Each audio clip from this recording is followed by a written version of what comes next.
جہالت کی وجہ سے اللہ کی نافرمانی کا کام کر جاتا ہے، لیکن اس کی وجہ دین سے کوئی بغاوت یا دین سے بیزاری نہیں ہوتی، بس انسان کی کمزوری ہوتی۔ تو اس گناہ کا مطلب یہ نہیں کہ انسان کے دل میں اللہ کی محبت نہیں رہی، اللہ کی محبت اپنی جگہ ہوتی ہے۔ تو ایسی صورت میں پھر انسان کو گناہوں کو ظاہر نہیں کرنا چاہیے، اور یہ محبت ایمان کی قوت سے پیدا ہوتی ہے۔ چاہیے کہ دوسروں کے گناہ ظاہر ہونے کو بھی برا سمجھے، ایسا کرنا صدق کا اثر ہے۔ ان گناہوں کا ذکر، اللہ کی نافرمانی کا تذکرہ، خواہ وہ اپنا ہو یا کسی اور کا ہو، یہ کوئی پسندیدہ عمل نہیں، کیونکہ بہرحال کسی بری چیز کو برسر محفل بیان کرنا یا اس کا ذکر کرنا بذات خود ایک ناگوار اور ایک مومن کے دل پہ بوجھ ڈالنے والی چیز ہے۔ جیسے قرآن پاک میں بھی آتا ہے نا، اللہ تعالیٰ پسند نہیں کرتا، لا یحب اللہ الجہر، کس چیز کو؟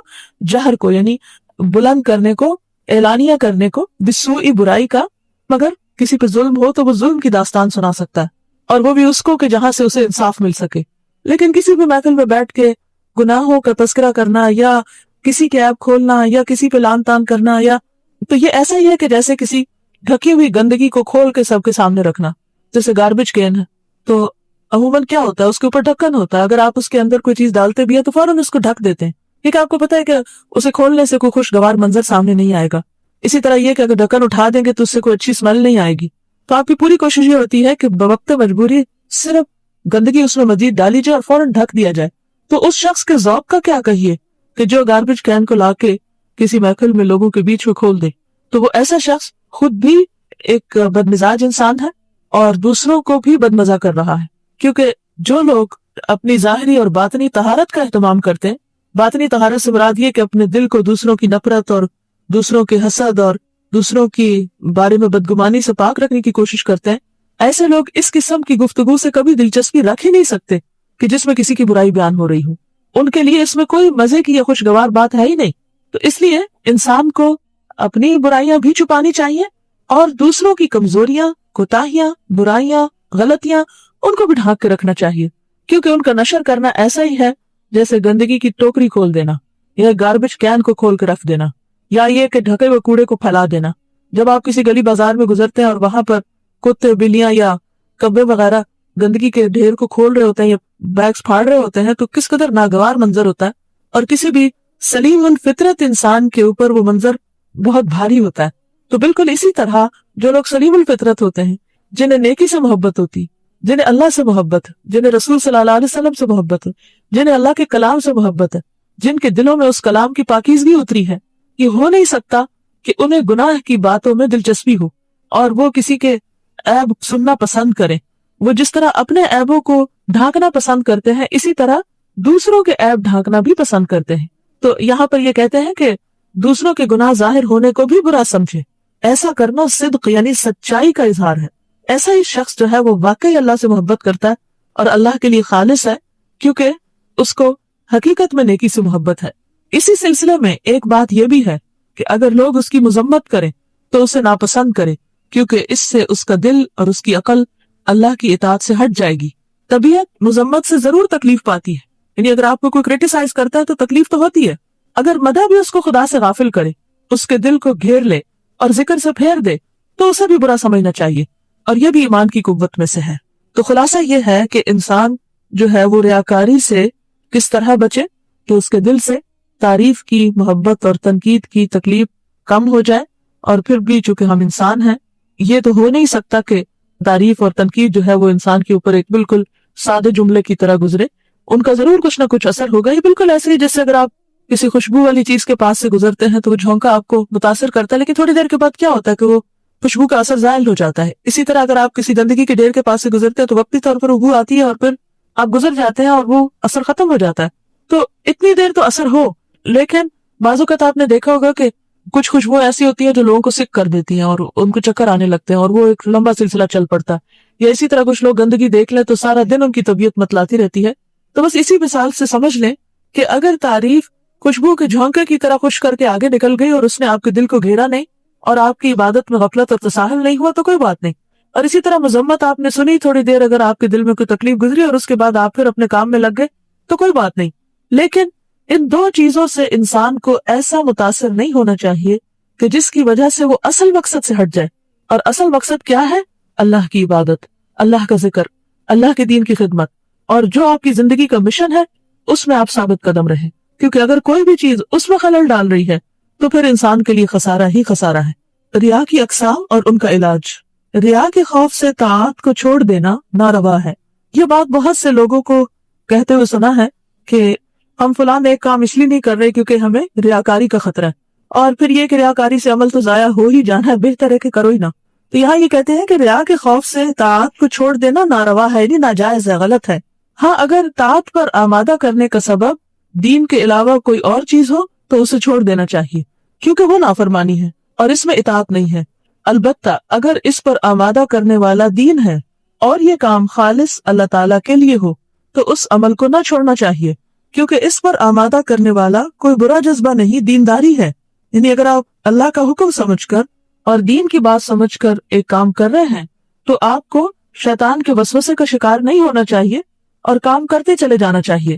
اسی طرح اگر کوئی عمل کو اس لیے چھوڑ دے کہ لوگ کہیں گے وہ ریاکار ہے تو اسے نہیں چھوڑنا چاہیے، کیونکہ یہ شیطان کا فریب ہے، دھوکہ ہے۔ حضرت ابراہیم نخعی نے کہا، جب تم نماز میں ہو اور شیطان تمہارے پاس آ کر کہے کہ تو ریاکار ہے تو نماز کو اور زیادہ لمبی کر دو، یعنی شیطان کی مخالفت کرو۔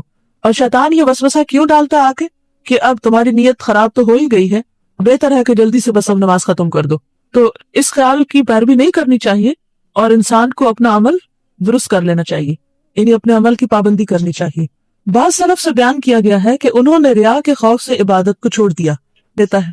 مطلب یہ ہے کہ اگر وہ نہ ہوتے تو اس کے دل میں عبادت کی یہ خواہش نہ ہوتی، یا کبھی خیال کرنے والا خیال کرتا ہے کہ یہ ریا ہے، اور یہ مطلق طور پر ایسا نہیں ہے بلکہ اس میں تفصیل ہے، اور وہ یہ کہ ہر مومن اللہ کی عبادت کی رغبت رکھتا ہے، لیکن کچھ موانعات اسے روک دیتے ہیں۔ مانعات ان کی جمع ہے، یعنی منع کرنے والے، رکاوٹیں، اور غفلت اسے پریشان کر دیتی ہے۔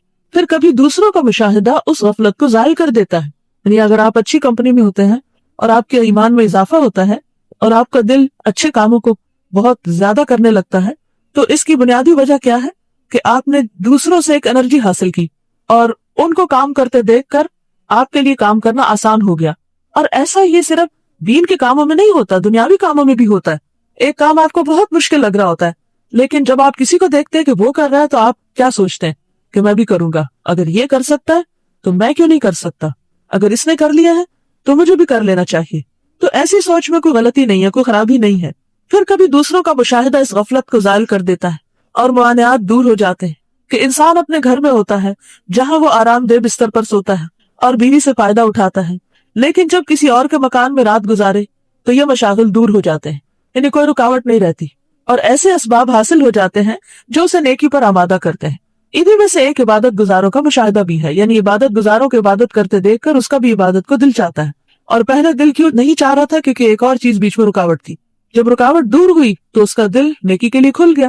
کبھی ایسا بھی ہوتا ہے کھانے کی زیادہ چیزوں کی وجہ سے روزہ رکھنا مشکل ہو جاتا ہے برخلاف دوسری جگہ کے، تو ایسے حالات میں شیطان اس کو عبادت سے روکنے کے لیے آتا ہے اور کہتا ہے اگر تو نے اپنی عادت کے خلاف عمل کیا تو ریاکار ہوگا، یعنی پہلے گھر میں تو کبھی روزہ نہیں رکھا، تو اب یہاں تم روزہ رکھنے لگے ہو، یہ تو صرف ریاکاری۔ اس کی طرف توجہ نہیں دینی چاہیے بلکہ اپنے دل کے قصد کو دیکھنا چاہیے۔ انسان کو چاہیے اپنے عمل کا امتحان کرے، لوگوں کو ایسی جگہ میں فرض کر لے کہ خود تو ان کو دیکھتا ہو اور وہ اس کو نہ دیکھتے ہو، یعنی انسان اپنے دل میں یہ سمجھ لے کہ نہیں مجھے کوئی نہیں دیکھ رہا، پھر اپنے نفس کو دیکھے۔ اگر وہ عبادت کے لیے تیار ہو تو وہ عمل اللہ تعالیٰ کے لیے، اور اگر تیار نہ ہو تو ان کے ہوتے اس کا تیار ہونا ریا ہے۔ یعنی اس وقت انسان جبکہ دوسروں کی کمپنی میں کوئی کام کرنا چاہتا ہو تو وہی سوچ لے کہ نہیں مجھے کوئی آس پاس کا شخص نہیں دیکھ رہا، اور پھر بھی وہ کام کرتا چلا جائے، اس کا مطلب یہ ہے کہ وہ لوگوں سے انرجی حاصل کرا لیکن لوگوں کی خاطر نہیں وہ کام کر رہا۔ اسی پر دیگر باتوں کو قیاس کر لو۔ تو یہ ریا کی کچھ آفتیں ہیں، ان کا خیال رکھو، تفتیش کرو اور اپنی نیت کا دھیان رکھو، کیونکہ ریا چیوٹی کی چال سے بھی زیادہ مخفی ہے۔ مرید کو چاہیے کہ اپنی تمام عبادتوں میں اپنے دل کو اللہ کے علم پر قناعت کرنے کا پابند کرے، اور اس پر قناعت وہی کرے گا جو اللہ سے ڈرتا ہو اور اسی سے امید رکھتا ہو۔ اپنے نفس کو اخلاص سے مایوس نہ کرنا چاہیے، یعنی انسان کبھی یہ نہ سوچے کہ میرے اندر تو اخلاص آ ہی نہیں سکتا، میں تو اپنے آپ سے مایوس ہوں، یہ سوچ کر کہ اخلاص پر تو طاقتور آدمی قادر ہو سکتے ہیں اور میں کمزور ہوں، یعنی ایسا نہ سوچے کہ ہم تو اتنے گناہگار ہیں اور کمزور انسان ہیں، اور وہ تو بڑے اللہ والے ہوتے ہیں جن کے نفس اپنے قابو میں ہوتے ہیں اور وہ اللہ کے بہت قریب ہوتے ہیں اور ان کو اللہ کی خاص مدد حاصل ہوتی ہے، اس لیے صرف مخلصین تو وہی ہو سکتے ہیں اور ہم تو ایسا کر ہی نہیں سکتے. تو یہ نہیں سوچنا چاہیے. اخلاص کے حاصل کرنے میں مجاہدہ نہ چھوڑے، اس لیے کہ کمزور کو تو اس کی زیادہ ضرورت ہے. یعنی طاقتور تو طاقتور ہے لیکن کمزور کو اور زیادہ محنت چاہیے. حضرت ابراہیم بن ادہم نے کہا، میں نے معرفت ایک راہب سے سیکھی جس کا نام سمان تھا. میں اس کے عبادت خانے میں داخل ہوا اور اس سے پوچھا، تم اس عبادت خانے میں کتنی مدت سے ہو؟ اس نے کہا 70 سال سے. میں نے کہا تمہاری خوراک کیا ہے؟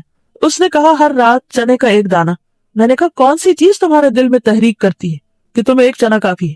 یعنی کیا چیز تم کو موٹیویٹ کرتی؟ تحریک کرنے کا مطلب موٹیویٹ کرتی. اس نے کہا ان لوگوں کو دیکھ رہے ہو جو تمہارے سامنے کھڑے ہیں. میں نے کہا ہاں. تو اس نے کہا یہ سال میں ایک دن میرے پاس آتے ہیں، میرے عبادت خانے کو سجاتے ہیں اور میری تعظیم کی وجہ سے اس کے گرد چکر لگاتے ہیں، اور میں سارے سال کی مشقت اس ایک گھڑی کی عزت کے لیے برداشت کرتا ہوں. اے دین حنیف کے پیروکار، تم بھی ہمیشہ کی عزت کے لیے ایک گھڑی کی مشقت برداشت کرو. تو اس سے میرے دل میں معرفت جاگزی ہو گئی. اس نے کہا میں تجھے کچھ مزید بتلاؤں؟ میں نے کہا ہاں. تو کہا عبادت خانے سے نیچے اتر. میں اترا تو اس نے میری طرف ایک تھیلا لٹکا دیا، اس میں چنے کے 20 دانے تھے. پھر مجھ سے کہا اب گرجا میں داخل ہو جاؤ. اس کی ہدایت پر جب میں گرجا میں داخل ہوا تو عیسائی اکٹھے ہو گئے اور کہنے لگے، اے مسلمان، راہب نے تجھے کیا دیا ہے؟ میں نے کہا اپنی کچھ خوراک مجھ کو دی ہے. کہنے لگے تو اسے کیا کرے گا؟ ہم اس کے زیادہ حقدار ہیں، اس کی قیمت مقرر کر لے. میں نے کہا 20 دینار. انہوں نے مجھے 20 دینار دے دیے.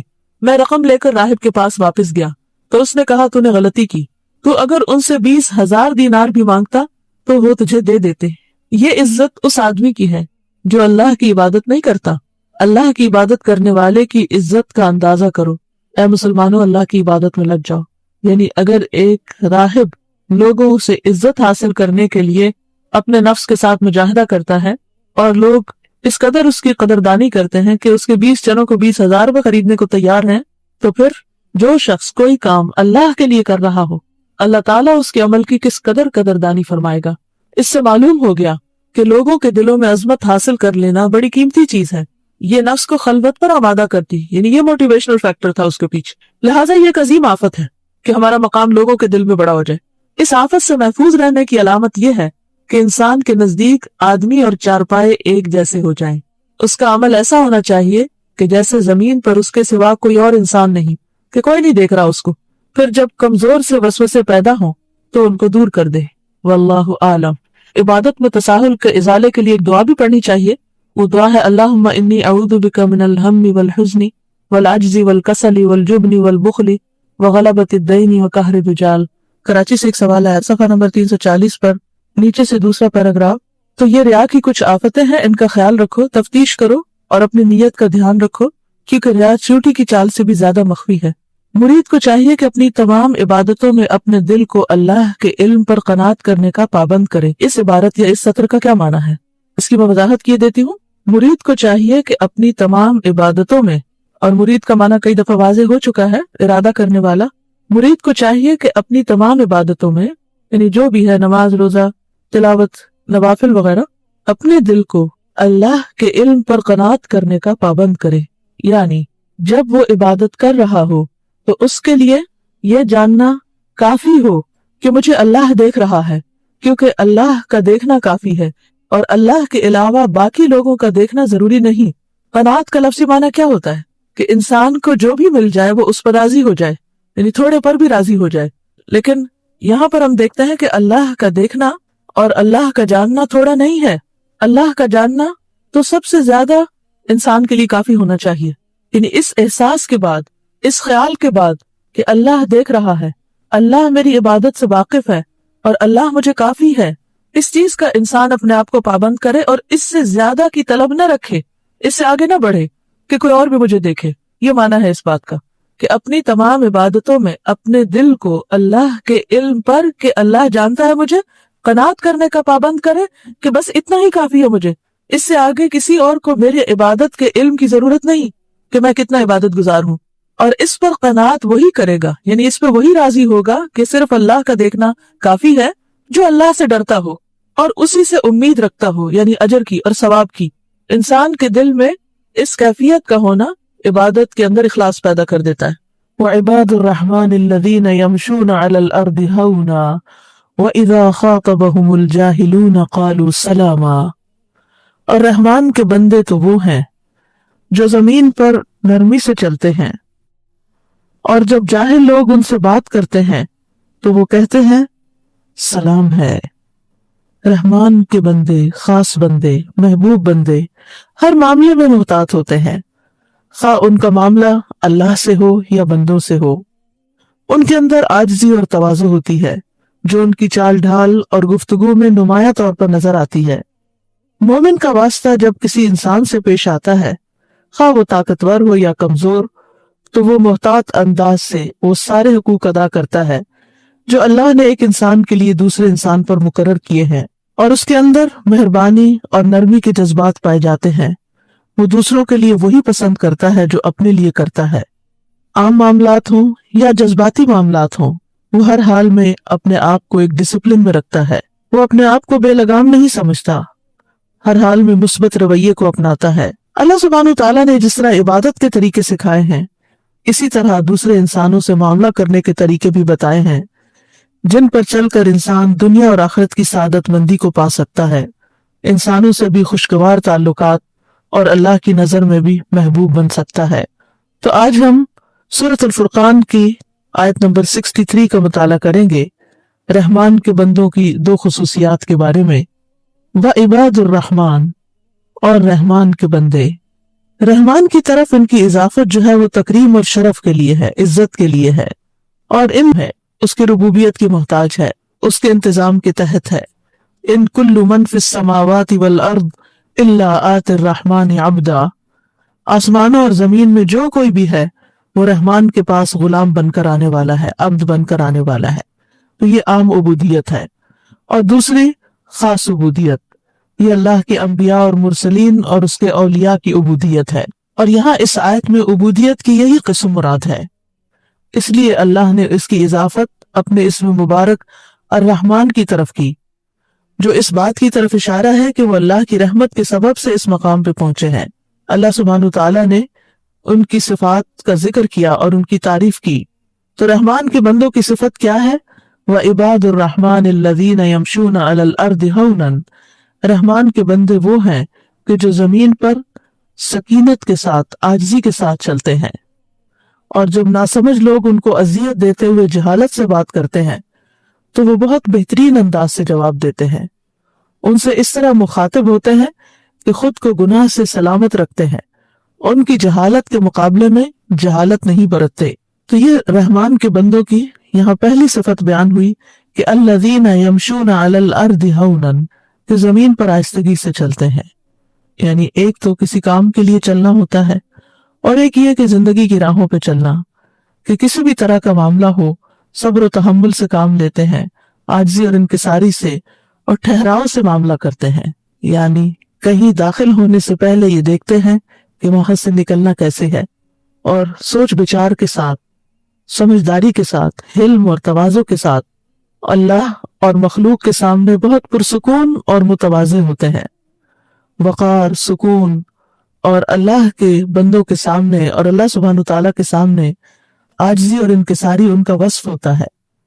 اور ہونن کا لفظ جو ہے یہ حین کا مصدر ہے، اس کا مطلب ہے سکینت اور وقار، یعنی زمین پر سکینت اور وقار اور تحمل سے چلتے ہیں، میانہ روی کے ساتھ چلتے ہیں۔